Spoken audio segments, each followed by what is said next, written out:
What's up, my throwers? We're here outside of Don Hills for the Fallen Star Fashion Show because, you know, a big part of music and type of music we like is fashion. So I'm here with Brie. Brie, you kind of cover everybody's ass tonight, so thank you. No problem. It was fun.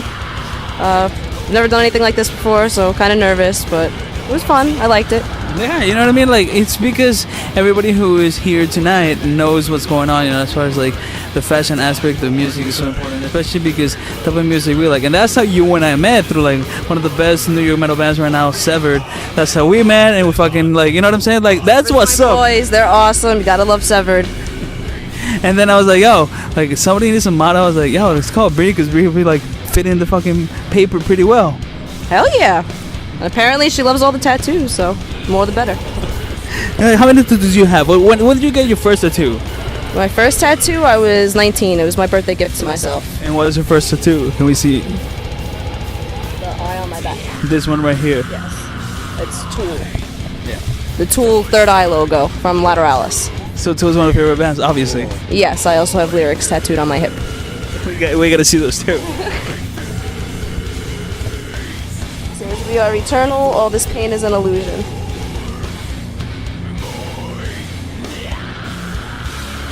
Since we were talking about music before, what are your favorite bands?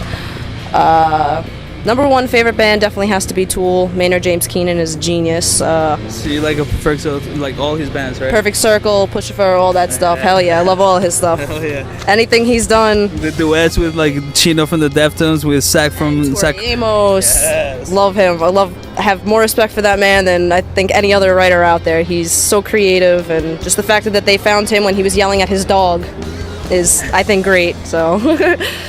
But Hatebreed, also another one of my favorite bands. Got lyrics from them tattooed here too. If you don't live for something, you'll die for nothing. Live for this. Live for this. Song. Hell yeah, great record. Song.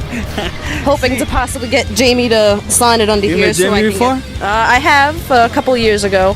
Hoping that if I meet him again, to have him sign here so I can tattoo his signature, since it's his words. Hell yeah. See, that's what I was just saying before. It doesn't really matter the color of your skin, where you're from, whatever you wear. It's all about, like, you know, we love like the same fucking music. This dude is wearing like Bob Marley. Who doesn't like Bob Marley? You know what I mean? Bob Marley is the man.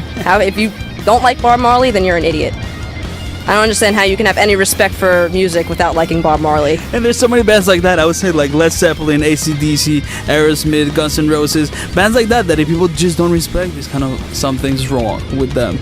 Oh, I mean, whether you like a hip hop, respect for all the old music, because if you didn't have the old music, you wouldn't have anything you have today, because everything is influenced from that. You gotta love the stuff back from the 40s, 50s, 60s, 70s, all that stuff, because that's where music today comes from. Metal today is influenced by all those bands. You gotta know where your roots come from. and we gotta keep it strong. Unfortunately, like, a lot of people are like sleeping on it and not going to the shows. They're not going to like events like this. They're not buying music. They're kind of falling asleep on it. But I know people like you and I and my boy Vic here, we're like gonna be keeping it hard, because you can't let this die. Damn like, live for this. You don't live for something. You know what I mean. You gotta live for something or die for nothing. That's how it is with the music industry right now. I mean, we just gotta push that shit as hard as we can. I'm straight. I've been following Hatebreed around for 10 years now. So can't let that shit die. If you let that die, then you have nothing. Music's not going to be able to make it. You got to go to shows, you got to buy the CDs, you got to support the music. Life is nothing without music. Life is nothing without music. I think that's like the best sign-off line of the night, so thank you. You're welcome. I've known this all before, envisioned through my hatred. I felt this all before, and the joy